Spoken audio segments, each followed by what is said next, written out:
En la campaña anterior nosotros hicimos un planteamiento que lo retomó el compañero Guadalupe Acosta Naranjo, pero finalmente no se le avanzó en esta parte. Nosotros en el partido, y ustedes lo van a ver en las propuestas que tienen que ver sobre cómo combatir la inseguridad en el país, si ustedes se fijan, la propuesta de Peña Nieto y la propuesta de Josefina tienen que ver exclusivamente con el asunto de derrotar al crimen organizado a través de las armas, del uso del poder policíaco fundamentalmente. 150,000 elementos prácticamente militarizados, dice Josefina. Peña Nieto anda más o menos por lo mismo, pero no plantean cómo resolver el problema de fondo de la inseguridad. En el PRD decimos que está bien, ataquemos la inseguridad con la fuerza del Estado, con el ejército, con las policías federales, con las policías estatales, con las municipales, está bien, pero ese problema no se resuelve solamente con eso. Necesitamos también ver qué va a pasar con la cuestión de la educación de los jóvenes, y luego necesitamos ver qué va a pasar una vez que estos jóvenes egresan de los centros de educación superior o técnicos, dónde se van a ir a trabajar, porque si no buscamos la manera de resolver el problema de fondo, que es el asunto de la educación y el asunto del empleo, la cuestión de la inseguridad se va a mantener. Se puede apagar en un estado, pero luego se va a otro y al rato va a regresar para acá. Entonces, en el PRD sí estamos planteando que el problema de la inseguridad se resuelve haciendo un planteamiento de fondo de las verdaderas causas, y una de las causas centrales nos parece es el asunto del desempleo, el asunto de la poca posibilidad que tienen los jóvenes de desarrollarse. Yo estoy convencido que aquí en el estado de Nayarit y en todo el país prácticamente en estos momentos hay una generación prácticamente perdida.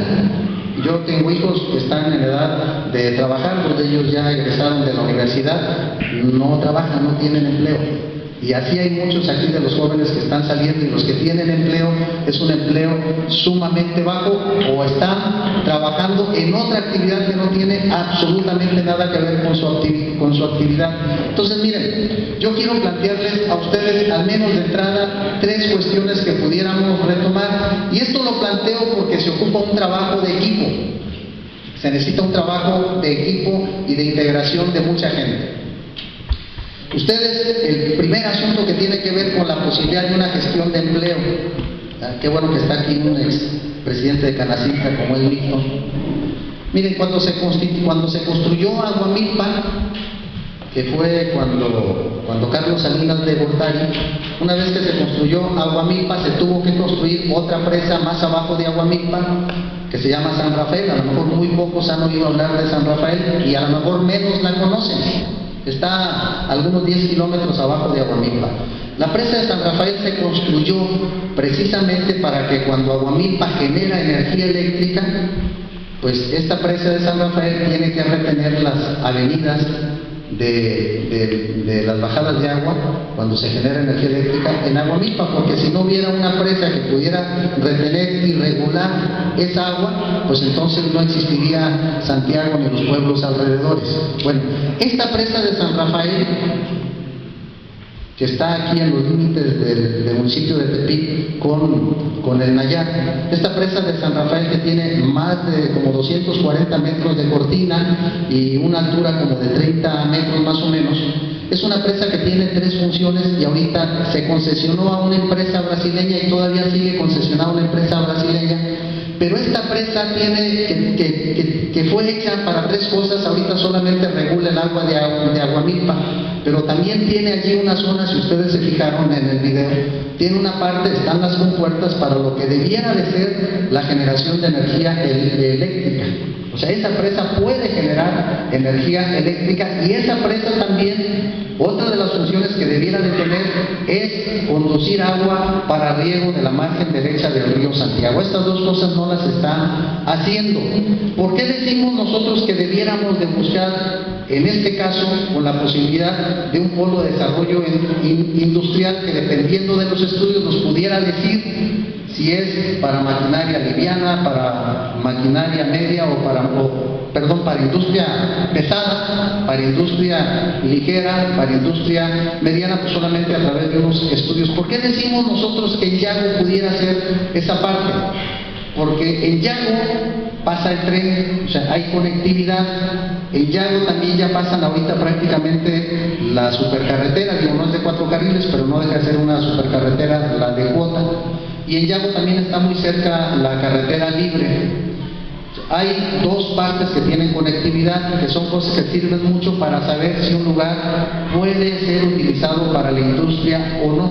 Pero además, a 30 kilómetros de Yago Río, arriba está la presa de San Rafael y está el agua que se necesita. O sea, Yago es un lugar que tiene conectividad con agua, tiene conectividad con energía eléctrica, tiene conectividad con ferrocarril y tiene conectividad con carreteras. Y como dice el video, Yago es una zona también que tiene muchísimo terreno, y como dice el video, tenemos material humano muy grande para que si se pudiera generar un polo de desarrollo en esa zona, los egresados de la UAM, los egresados del TEC y los egresados de las universidades tecnológicas pudieran pues tener un espacio ahí en donde poder terminar el ciclo de prácticamente de vida que tienen los jóvenes, o sea, estar precisamente en un lugar donde se pudiera generar empleo.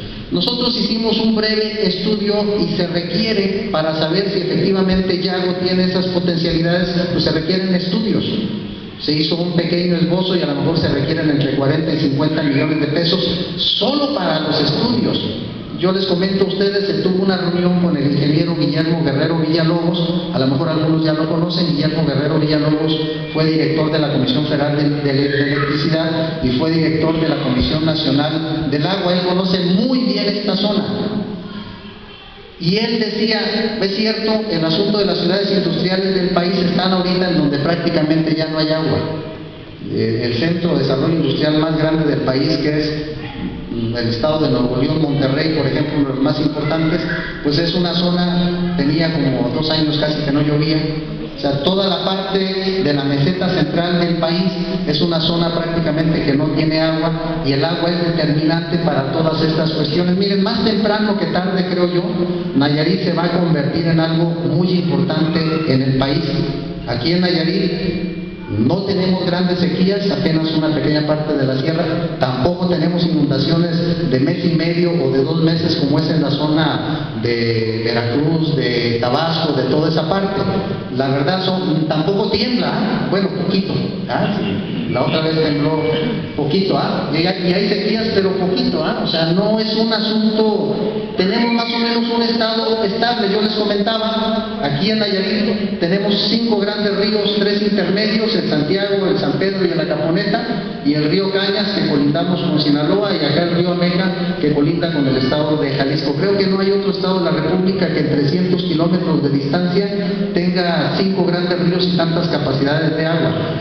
Creo yo que lo más importante del estado de Nayarit es que tenemos agua, y entonces yo lo que quiero con ustedes es hacer un compromiso para impulsar que en el presupuesto de egresos que termina de aprobarse a más tardar el día 15 de noviembre, se pudieran etiquetar recursos para que se puedan elaborar los estudios.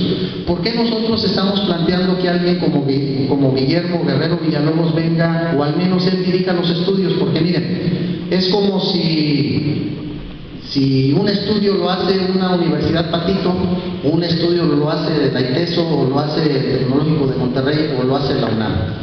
Si alguien como Guillermo Guerrero Villalobos, que acaba de terminar la línea 12 del metro, el tren ligero, y está terminando el colector, no sé si el oriente o poniente en la Ciudad de México, alguien como él, una persona muy prestigiada, pone su firma y dice, sí, efectivamente en Yago tiene cualidades para eso, pues es evidente que las grandes empresas, pudiera ser incluso hasta internacionales o nacionales o locales, van a decir efectivamente, este lugar es un lugar que sirve y que tiene potencialidades. ¿Por qué no planteamos el asunto aquí en Tepic? Porque en Tepic, primero, la ciudad industrial, y lo saben muy bien a lo mejor algunos de los que están aquí presentes, pues tiene todo menos ser una ciudad industrial. Ahí se vende carne, se vende pollo, son almacenes, pero no es una ciudad industrial. A lo mejor las 2 únicas empresas que hay allí es la de Oscar, que es el asunto que producen miel, tienen más de 100 trabajadores y la de Milton que hace las mangueras ahí Milton, pero se me hace que no hay más, todos los demás son pollerías, son almacenes, y además hay una situación muy importante. Industrias fuertes, yo creo que es muy complicado porque ya todo el valle de Matatipac, toda el agua del valle de Matatipac ya está destinada para que sea para consumo humano. Entonces seguramente se podrían hacer algunas industrias, pero que no tuvieran que ver, por ejemplo, con grandes industrias papeleras o cerveceras que requieren mucha agua, que es lo que tiene el estado de Nayarit. Entonces yo les dejo este planteamiento en la idea de que yo estoy convencido que aquí hay algunas personas que pudieran tener interés y comenzar a elaborar la propuesta que yo tuviera que integrar para presentarla en la Cámara de Diputados cuando se inicie la discusión del presupuesto de egresos de la Federación, que esa discusión y esa aprobación tiene que ver solamente en la Cámara de Diputados. Entonces, este es un primer planteamiento que yo les hago. Hay otro planteamiento que les quiero comentar. Miren, nosotros solamente hemos desarrollado un polo de desarrollo que es el asunto, el turístico, que es acá en Bahía de Banderas. A mí me queda claro, me parece que este asunto de Yago sería de la mayor importancia. Yo no sé de qué nivel sea, pero si ustedes se acuerdan, se había dicho que el aeropuerto no tenía que ser aquí en Pantanal, porque está demostrado que tiene problemas. Se pone el banco de niebla y los tiene que llevar o regresar a Guadalajara, o los tienen que llevar acá a Vallarta. Siempre habían planteado que el aeropuerto debiera de ser acá para la zona de Sauta y esa zona. Yo les quiero comentar que Naranjo ya había sacado un compromiso con el secretario de Hacienda para ver el asunto de los estudios, pero bueno, a veces las cosas se entrampan. Pero esto tiene que ver con un asunto muy grande desde mi opinión. Yo los invito pues a que valoremos esta circunstancia. Otra cosa, les comentaba, en el caso específico de la gestión, miren, nosotros también creo que tenemos aquí una zona que pudiéramos desarrollar, pero también se requieren ir preparando los estudios y tenerlos listos para que cuando llegue septiembre tener al menos 2 o 3 paquetes de proyectos que pudiéramos meter.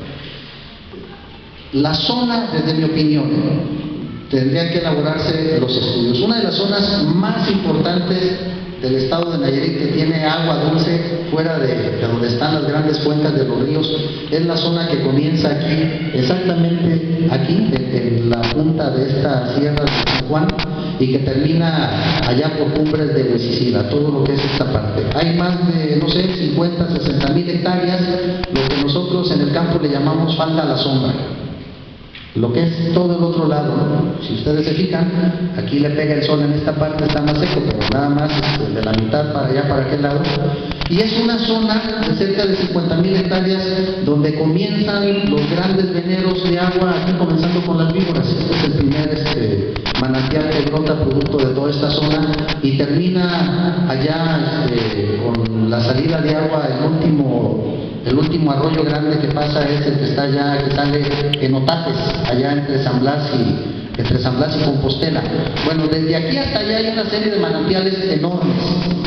Algunos que ustedes ya conocen, a lo mejor el que está ahí en el Mamey, el Mecatán, algunos ya lo conocen, ya han ido. Está el arroyo del Naranjo, que es el más grande en esa zona. Están las cascadas del Cora, no las puse ahí porque soy de allí, yo soy del Cora, pero finalmente ahí están. Son 6 grandes cascadas allí en el Cora, y obviamente ese asunto se sigue hasta allá. Me parece que ahí pudiéramos buscar la manera a través de unos estudios de detonar un asunto no solamente ecológico, sino a lo mejor cambiar una tendencia productiva. La tendencia productiva de la zona hace algunos años, aquí era el café y era el plátano. Se cambió al mango, prácticamente en la zona baja, pero cuando se genera el asunto de la producción de mango también tumban los árboles, tumban el bosque y entonces se comienza a quedar sin agua. Creo que debiéramos de plantearnos la posibilidad en una zona muy cerquita de buscar la manera de desarrollar también un asunto de generación de empleo a través de proyectos ecoturísticos en toda esta zona. Miren, los Deyus, que eran los banqueros previos a que se repartieran las tierras aquí en toda esta zona, los Deyus y la Casa Aguirre, los Deyus se metieron a la producción de café. Hay un corredor de café, todavía hay algunos viejos beneficios que comienzan en Maguinal, siguen en Palapitas y terminan en el Cora. En el Cora incluso hay un túnel de 80 metros que lo hicieron, no los Deyus, sino lo hicieron los trabajadores de esa zona, es un túnel de 80 metros, por ahí sacaban el café y todo un corredor. Hay todo un corredor desde Malinal hasta el café, lo sacaban hasta el puerto de San Blas. Y hay historia, es una zona además que no solamente tiene agua, tiene también historia, y me parece que debiéramos de buscar un proyecto que pudiera ayudar también para buscar atemperar el asunto del desempleo que tenemos aquí en el estado de Nayarit. Yo soy productor de café, además agradezco a mi hermano Gilberto, el plantador de café, por eso nos ofreció aquí un café muy bueno, es café de aquí de Nayarit. Y bueno, el desayuno que ya no se diga aquí con Miriam, con Toña, con las compañeras que nos ayudan. Pero esta zona es una zona, desde mi opinión, muy importante y la tenemos cerquitas. Cuando los delfos, ellos introdujeron el cacao. Hace unos días llegué a un compañero que no vino, pero hay unos árboles de cacao, al menos uno que todavía está dando cacao, que tiene más de 100 años.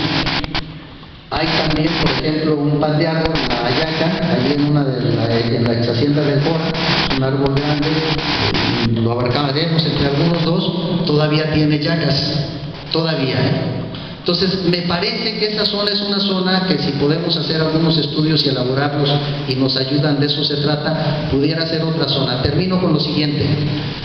El asunto de las sequías en el norte del país, de la meseta central hasta el norte, y el asunto de las grandes inundaciones, creo, y me parece, yo se lo comenté al senador Castellón Fonseca, que el estado de Nayarit, digo, no tenemos grandes extensiones, pero me parece que debiera de ser el semillero del país, no el granero del país, sino el estado que produzca la semilla para que se siembre en otras partes de la República, porque aquí no tenemos inundaciones, les digo, cuando mucho duran 3 días, 5 días y ya nos andamos ahogando, decimos, ¿no? Pero aquí no tenemos grandes inundaciones. Miren, ¿por qué creen ustedes que Monsanto se vino a instalar aquí? Pues porque sabe del clima, sabe que no hay sequía, sabe que no hay inundaciones, y es una de las principales empresas productoras de simiente, de semilla. Y me parece que eso debiéramos de planteárselo a Zagarpa. A Zagarpa debiéramos de decirle, oye, ¿para qué te metes a tratar de producir semilla? Para producir el grano en otras partes del país cuando hay sequías. A ver, en Sinaloa ya es un problema, La semilla se producía, mucha de la semilla que se siembra en el país se producía en Sinaloa, pero Sinaloa ya está impactada totalmente por la sequía. Entonces me parece que ese es un asunto que también debiéramos de verlo. Me parece que es un asunto muy, muy importante de que Nayarit, en una propuesta muy bien planteada ante Zagarpa, se pudiera convertir en el centro generador de la semilla que se requiere para todo el país. Yo les dejo estos 3 planteamientos. Decirles, efectivamente, yo voy a ser diputado federal, pero yo no me puedo esperar hasta que llegue septiembre. Primero porque tengo que hacer campaña para apoyar a mis compañeros, estoy obligado y esta es parte de eso. Yo los quiero invitar a este proyecto. Aquí hay varios compañeros que trabajaron en algún momento en algún otro proyecto. Yo les decía, miren, yo los invito, no les invito porque les voy a dar trabajo, no, porque además son 2, 3, algún asesor y 2, 3 asistentes que tiene el diputado, no. Yo los invito a que podamos plantear algunas 3 propuestas que nos puedan servir para que esta generación que se está perdiendo, que son nuestros hijos, o a veces nosotros mismos, pueda efectivamente tener un empleo aquí en el estado de Nayarit. Me parece que las condiciones son totalmente óptimas para que podamos nosotros desarrollar esta parte. Les dejo estos 3 planteamientos. De hecho, vamos a comenzar a trabajar en ellos. Quienes tengan interés, que son técnicos, que son especialistas, yo estoy convencido que nos pueden ayudar. Aquí hay un grupo de jóvenes importantes del partido. Les dije, yo los invito para que vayan, porque me parece que este tipo de propuestas, si son viables, las podemos retomar y las podemos plantear, y pues obviamente buscar la manera de quienes son aspirantes, en el caso concreto, en el mío, pues plantearles que hagan algún compromiso específico si es que logramos hacerlos llegar a la presidencia de la República. De parte mía, yo sí hago ese compromiso y sí les quisiera pedir que me ayudaran para poder desarrollar este tipo de planteamientos. Pues yo les agradezco mucho, muchísimas gracias por estar aquí presentes, y pues aquí está el micrófono a su disposición. Muchas gracias.